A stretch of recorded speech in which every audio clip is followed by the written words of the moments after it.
Good morning friends. आधुनिक व्यवस्थापन पद्धती किंवा मॉडर्न मॅनेजमेंट प्रॅक्टिसेस या विषयामध्ये आपण ISO गुणवत्ता मानके यासंबंधीची माहिती घेत आहोत. या आधीच्या लेक्चरमध्ये ISO गुणवत्ता म्हणजे काय, ISO ही संस्था आणि ISOची विविध मानके स्टँडर्ड्स आपण बघितलेले आहेत. या पिरियडमध्ये आपल्याला ISO मानकांची महत्त्व, ISO गुणवत्ता मानकांचे महत्त्व बघायचं आहे. Importance of ISO quality standards. जगामध्ये गुणवत्ता मोजण्याकरिता आंतरराष्ट्रीय स्तरावर ज्या संस्था आहेत त्यामधली सगळ्यात महत्त्वाची संस्था म्हणून ISO किंवा इंटरनॅशनल ऑर्गनायझेशन फॉर स्टँडर्ड्स ही संस्था ओळखली जाते. विशेषतः 1991 नंतर जागतिक व्यापार संघटनेचा जसा उदय झाला, आणखी ग्लोबलायझेशन, लिबरलायझेशनचा ज्यावेळी प्रसार झाला त्यावेळी त्यानंतरच्या कालखंडामध्ये या गुणवत्ता मानकांना जास्त महत्त्व प्राप्त झालेलं आहे. आता ही गुणवत्ता मानकं कशा करता हा प्रश्न इथं निर्माण होतो. ISO गुणवत्ता मानक का आवश्यक आहे, तर या काळामध्ये काय झालेलं आहे बघा. साधारणपणे 1991 नंतर जी औद्योगिक क्षेत्रामध्ये बदल झाले त्यामध्ये पहिला जो बदल झाला तो म्हणजे ग्लोबलायझेशन किंवा जागतिकीकरण. अनेक कंपन्या जागतिक कंपन्या बनल्या. यापूर्वीच्या काळामध्ये फारशी फ्लेक्झिबिलिटी नव्हती. विशेषतः काही मोजक्या कंपन्या सोडल्या, विशेषतः युरोपियन, जपानी आणि अमेरिकन कंपन्या सोडल्या तर बहुतेक देशामधील कंपन्या या स्थानिक स्तरावर फक्त काम करत होते. व्यवसाय त्यांचे स्थानिक स्तरावर होते. परंतु जागतिकीकरणामुळं या व्यवसायांना चालना मिळाली. अनेक भारतीय कंपन्या, फक्त भारताचं उदाहरण घेतलं तर अनेक भारतीय कंपन्या आज आपल्याला ग्लोबल किंवा मल्टीनॅशनल बहुराष्ट्रीय कंपन्या बनलेल्या दिसत आहेत. बऱ्याच कंपन्या आज 60-60, 70-70 देशामध्ये कार्यरत आहेत. हा फायदा जसा भारताला झाला तसं कोरियामध्ये, चायनामध्ये किंवा इतर जे देश अप्रगत किंवा प्रगतशील देश म्हणून ओळखले जात होते ते देश या कालखंडामध्ये पुढं आले. आणखी त्यांच्या दृष्टीनं जागतिकीकरणामध्ये महत्त्वाची भूमिका या ISOने मिळवून दिली. ज्यावेळी जागतिकीकरण झालं त्यावेळी गुणवत्ता जर आपल्याला बघायची असेल किंवा गुणवत्ता जोखायची असेल तर ती कशी जोखता येईल हा प्रश्न निर्माण झाला. आणि त्यामुळं आंतरराष्ट्रीय मान्यता असण्याची गरज इथं निर्माण झाली. म्हणजे आपली कंपनी जरी आपण कितीही गुणवत्तापूर्ण असलो किंवा आपला व्यवसाय गुणवत्तापूर्ण असला तरी त्याला आंतरराष्ट्रीय मान्यता नव्हती. ही मान्यता मिळवून देण्याचं काम ISO या संघटनेनं आणि या ISO मानकांनी इथं मिळवून दिलेलं आहे. आंतरराष्ट्रीय स्तरावर ही मानकं दिली जातात. या ठिकाणी ही जी संस्था आहे ISO त्यामार्फत प्रत्येक देशातील किंवा ज्यांनी ॲप्लिकेशन केलेलं आहे त्या कंपनीला, त्या व्यवसायाला हे मानांकन दिलं जातं. आणि ज्यावेळी हे मानांकन आपल्याला मिळतं किंवा आपल्या व्यवसायाला मिळतं त्यावेळी ती कंपनी किंवा आपला व्यवसाय गुणवत्तापूर्ण आहे ह्याची खात्री जगाला इथं पटत असते. त्या दृष्टीनं जागतिक मान्यता किंवा आंतरराष्ट्रीय मान्यता मिळण्याच्या दृष्टीनं या ठिकाणी ISO हा सगळ्यात महत्त्वाचं मानांकन इथं मानलं जातं. आणखी याचा फायदा कसा झाला बघा. आज भारतातल्या अनेक कंपन्या ISO कंपन्या आहेत. अगदी कोल्हापुरातल्या जरी कंपन्या घेतल्या तरी बऱ्याचशा कंपन्या या ISO मानांकन त्या कंपन्यांनी मिळवलेलं आहे. हे ज्यावेळी आपल्याला मानांकन मिळतं त्यावेळी जगातली कुठलीही कंपनी तुमच्याशी करार करायचा असेल, तुमच्याशी व्यवसाय करायचा असेल, तुमच्याशी इम्पोर्ट किंवा एक्सपोर्ट करायचं असेल तर त्या ठिकाणी तुमच्यावर खात्री दर्शवणारी मोहर या कंपनीमार्फत ISO मार्फत इथं उमटवली जाते. याचा फायदा आपल्याला काही न सांगता किंवा प्रत्यक्ष माहिती न देता देखील आपल्या कंपनीची गुणवत्ता त्यांच्या मनावर ठसू शकते. त्यामुळं आंतरराष्ट्रीय मान्यता मिळण्याच्या दृष्टीनं ISO हे महत्त्वाचं आहे. दुसरा जो महत्त्व आहे तो म्हणजे गुणवत्तेची हमी. ISO मार्क ज्यावेळी आपण बघतो, कंपनीला असणारा ISO मार्क ज्यावेळी बघतो त्यावेळी कंपनी गुणवत्तापूर्ण आहे हे सहजपणे लक्षात येतं. जसं आपण वस्तूच्या बाबतीमध्ये बघतो बघा, ISI मार्क असतो. भारतामध्ये जर आपण बघितलं तर ISI किंवा FPO ही मानांकन आहेत राष्ट्रीय स्तरावरची. फूडसाठी FPO मानांकन असतं. इतर गोष्टींसाठी या ठिकाणी ISI हे मानांकन असतं. ज्यावेळी ISI मानांकन असतं, इंडियन स्टँडर्ड इन्स्टिट्यूट यांचं जे मानांकन असतं, ते ज्यावेळी मानांकन आपल्याला मिळतं त्यावेळी ती वस्तू गुणवत्तापूर्ण आहे आपण समजू शकतो. त्याच पद्धतीनं कंपनी गुणवत्तापूर्ण आहे किंवा कंपनीचा व्यवसाय गुणवत्तापूर्ण आहे की नाही हे आंतरराष्ट्रीय स्तरावर ठरवायचं असेल किंवा हमी जर मिळवायची असेल तर त्या ठिकाणी ISO मानांकन हे आवश्यक असतं. थोडक्यात ISO मानांकन हे गुणवत्तेची हमी देत असतं. त्यानंतर तिसरा जो घटक आहे तो म्हणजे विदेश व्यापारास चालना. विदेश व्यापारास या ठिकाणी फार मोठ्या प्रमाणामध्ये इथं चालना मिळाली. ज्यावेळी तुमच्याकडं ISO असतं, ISO स्टँडर्ड असतं, त्यावेळी लोक किंवा इतर कंपन्या बिनधास्तपणे तुमच्यावर विश्वास ठेवतात. कारण ISOनं गुणवत्ता मोजलेली असते तुमची. ISO ज्यावेळी आपल्याला ISO मानक मिळतं त्यावेळी तुम्ही गुणवत्तापूर्ण आहे, तुमचा व्यवसाय गुणवत्तापूर्ण आहे हे ठसवलं जातं.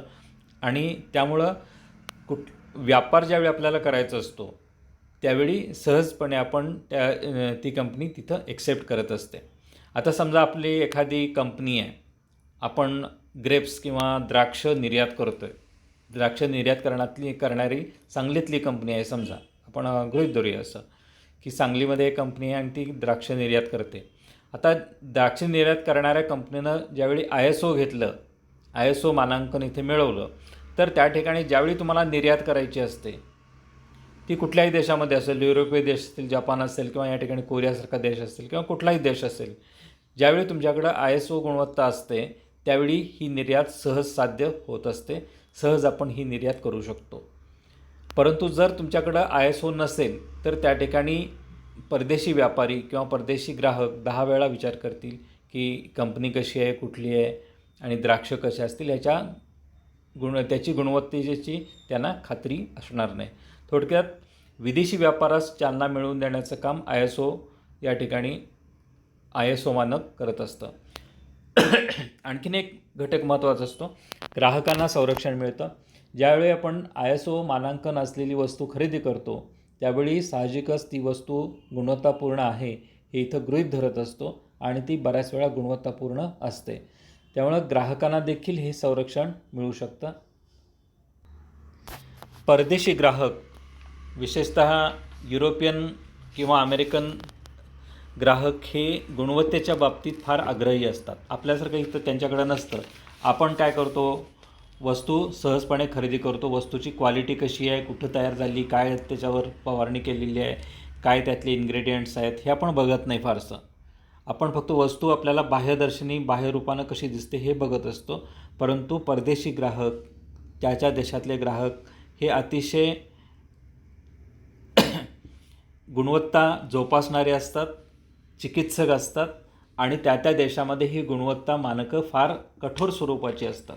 आता उदाहरण सांगितलं द्राक्षांच्या बाबतीमध्ये, तुम्ही कुठलीही त्या ठिकाणी द्राक्षांवर फवारणी केली असेल, कीटकनाशकं वापरली असतील तर ती कुठली कीटकनाशकं वापरले आहेत, काय आहेत हे त्यांना सांगावं लागतं. सहजपणे ते कुठलीही गोष्ट इथे स्वीकारत नाही आहेत. त्यामुळं त्या ठिकाणी ज्यावेळी आपल्याकडं ISO गुणवत्ता असते त्यावेळी त्या ग्राहकांना, परदेशातल्या ग्राहकांना आपल्या मालाची इथं खात्री असते, उत्पादनाची खात्री असते आणि त्यामुळं ही व्यापार मोठ्या प्रमाणात होऊ शकतो, ग्राहकांना ते संरक्षण मिळू शकतं. आणखीन एक घटक आहे तो म्हणजे बाजारपेठेचा विस्तार होतो. ISO ज्यावेळी तुम्ही मिळवताय त्यावेळी तुम्ही ग्लोबल बनत असताय, लक्षात घ्या. तुम्ही इथं लोकल नसताय, लोकल त्या ठिकाणी व्यवसाय असेल. ज्यावेळी तुम्ही ISI मिळवताय त्यावेळी तुम्ही ग्लोबल बनताय. जगातल्या कुठल्याही कंपनीशी तुम्ही व्यापार करू शकता, उद्योग करू शकता, व्यवसाय इथं वाढवू शकता आणि तुमच्या बाजारपेठेचा विस्तार होऊ शकतो. अशी काही उदाहरणं आहेत की त्या ठिकाणी परदेशामध्ये काय विकावं, काय मागणी आहे. तर या ठिकाणी एक कंपनीचं उदाहरण, सातारा जिल्ह्यातली एक कंपनी आहे. त्या ठिकाणी काय केलेलं आहे त्यांनी, तर आपला जो कढीपत्ता म्हणतो तो कढीपत्ता, त्यांनी कढीपत्त्याची झाडं लावली आणि कढीपत्ता हा एक्सपोर्ट केला. लक्षात घ्या, आपण ज्याला इथं फारशी मान्यता नसते किंवा फारशी त्याला किंमत मिळत नाही आपण 10 रुपयाला एखादी 10-10 काड्या घेत असतो. अगदी निग्लिजेबल किंवा कमी स्वरूपाची किंमत आपल्याला इथे मिळते, परंतु ती गोष्ट देखील आज एक्सपोर्ट होऊ शकते, हे त्यांनी इथं दाखवून दिलं. कढीपत्त्याची जी लागवड केली, कढीपत्ता इथं तयार केला, पॅकिंग केलं आणि या कढीपत्त्याची त्यांनी निर्यात केलेली आहे. अशा अनेक गोष्टी आज भारतामधून निर्यात होत असतात. तर बाजारपेठेचा विस्तार होण्याच्या दृष्टीनं, वाढण्याच्या दृष्टीनं ISO गुणवत्ता मानांकन हे महत्त्वाचं आहे. त्यानंतर पुढचा जो घटक आहे तो म्हणजे गुणवत्ता नियंत्रणास गती मिळते. गुणवत्ता राखली जाते, गुणवत्ता निर्माण केली जाते आणि त्या गुणवत्तेचे कायम वाढ इथं केली जाते. आणखी शेवटचा जो घटक आहे तो म्हणजे व्यवस्थापनास जबाबदारीची जाणीव होत असते. ज्यावेळी आपण ISO मिळवतो किंवा मिळवण्याचा प्रयत्न करतो, ISO हे सहजासहजी मिळणारं मानांकन नसतं. ती फार मोठी प्रक्रिया असते. त्या ठिकाणी अनेक प्रकारचे फॉर्म्स आपल्याला भरायला लागतात. आपण गुणवत्ता आहे की नाही हे त्यांना पटवून द्यावं लागतं. त्यांच्या ज्या संस्था असतात, ही जरी जिनिव्हामध्ये कंपनी असली ISO, तरी देखील भारतामध्ये त्यांच्या 2 शाखा आहेत. त्या शाखेमार्फत तुमच्या गुणवत्तेची इथं तपासणी केली जाते आणि त्यानंतरच तुम्हाला ISO मानांकन दिलं जातं. थोडक्यात ISO हे सहजासहजी मिळणारं मानांकन नसतं. या ISOमुळं व्यवस्थापनास जबाबदारीची जाणीव इथं होत असते. जबाबदारी तुमची निश्चित केली जाते आणि ज्यावेळी जबाबदारी निश्चित असते त्यावेळी व्यवसाय हा मोठ्या प्रमाणामध्ये वाढू शकतो. थोडक्यात ISO या गुणवत्तेमुळं किंवा या मानांकनामुळं कंपनीची गुणवत्ता वाढत असते. आता ISO म्हटले की आपण बऱ्याच वेळा आपल्या कानावर शब्द पडतो ISO 9000. फक्त ISO 9000 किंवा ISO 9000 ही एकच गुणवत्ता मानक इथं नाही आहे. ISOनं वेगवेगळी गुणवत्ता मानकं इथं तयार केलेली आहेत. त्यांच्या वेगळ्या सिरीज आहेत. त्यामध्ये ISO 9000, ISO 9000, ISO 9001, ISO 10011, ISO 9002, ISO 9004 अशी वेगवेगळी मानकं इथं निर्माण केलेली आहेत. म्हणजे या कार्यप्रणाली वेगळ्या असतात. वेगवेगळ्या कार्यप्रणालीसाठी वेगवेगळी मानांकनं त्यांनी निश्चित केलेली असतात. आता हे कसे असते बघूया. तर ISO 9000 हे गुणवत्ता व्यवस्थापन आणि मार्गदर्शक तत्वांशी निगडीत आहे. तुमच्या संस्थेची गुणवत्ता कशी आहे हे जे सर्टिफिकेशन आहे ते म्हणजे ISO 9000.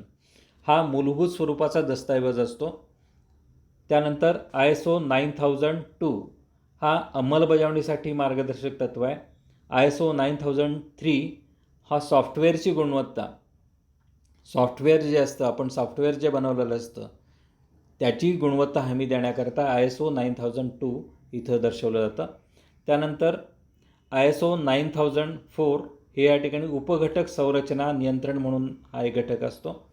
ISO 9005 ही गुणवत्ता योजना, तुम्ही गुणवत्ता योजना कशी निर्माण केलेली आहे ही या ठिकाणी ISO 9005 मार्फत इथं दर्शवलं जातं. त्यानंतर ISO 8402 ही गुणवत्ता संज्ञावली असते. थोडक्यात ISO 9000 प्रमाणेच वेगवेगळी मानकं इथं दिली जातात. त्यानंतर जे दुसरं मानक आहे ते म्हणजे ISO 9001 हे प्रारूप, विकास, उभारणी आणि विक्री पश्चात सेवा याच्यासाठी दिलं जाणारं हे मानक आहे. म्हणजे ISO 9000 हे निर्मितीसाठी किंवा उत्पादनासाठी इथं दिलं जातं आणि 9001 हे तुम्ही निर्मिती कशी करता, तुमचा व्यवसाय कसा उभा केलेला आहे, विक्री पश्चात सेवा कशा देत आहे याच्यासाठी 9001 हे मानक दिलं जातं. त्यानंतर तिसरं जे मानक आहे ISO 10011 हे गुणवत्ता नियंत्रण मार्गदर्शक तत्व आहे. त्याच्यामध्ये गुणवत्ता तपासणी मूलभूत दस्तऐवज 10011 असतो. त्यानंतर 10011-1 हा ऑडिटिंगसाठीचा मानक आहे. त्यानंतर 10011-2 हा तपासणीसाठी पात्रता दर्शवणारा मानक आहे. 10011-3 हा व्यवस्थापन तपासणी मार्गदर्शक आहे. थोडक्यात ही जी सिरीज आहे ती या ठिकाणी गुणवत्तेची इथं त्या कंपनीनिहाय चौकशी करत असते. त्यानंतर पुढचा जो घटक आहे तो म्हणजे ISO 9004 अंतिम तपासणी व चाचणी यासाठीची ही मानक आहेत. त्याच्यामध्ये 9004, 9042, 9043, 9044 आणि 9045 असे ही 5 मानकं दिली जातात. थोडक्यात ISO मार्फत, या संस्थेमार्फत 9000 ही जी सिरीज आहे ती या ठिकाणी या सिरीजमध्ये तुमच्या संस्थेच्या किंवा कंपनीच्या गुणवत्तेची तपासणी इथं केली जाते. आणखी त्यासंबंधीची मानकं इथं तुम्हाला दिली जातात. हे जसं 9000 ही सिरीज आहे त्याच पद्धतीनं पर्यावरणाकरिता ISO 14001 ही एक सिरीज आहे. ऑटोमेशनसाठी QS म्हणून एक सिरीज आहे, QS 9000. खाद्यपदार्थासाठी HACCP ही एक सिरीज आहे. एरोस्पेससाठी AS 9100 ही सिरीज आहे. आणि टेक्नॉलॉजी तंत्रज्ञानासाठी 10011 ही सिरीज आहे. थोडक्यात गुणवत्तेसाठी सर्वसाधारणपणे 9000, एकूण गुणवत्तेकरता 9000 ही सिरीज वापरली जाते आणि बाकीच्या सिरीज या इतर कारणांसाठी वापरल्या जातात. तर इथंच थांबूया. बाकीच्या 2 ज्या सिरीज आहेत त्या आपण नेक्स्ट पिरियडमध्ये बघूया. थँक्यू.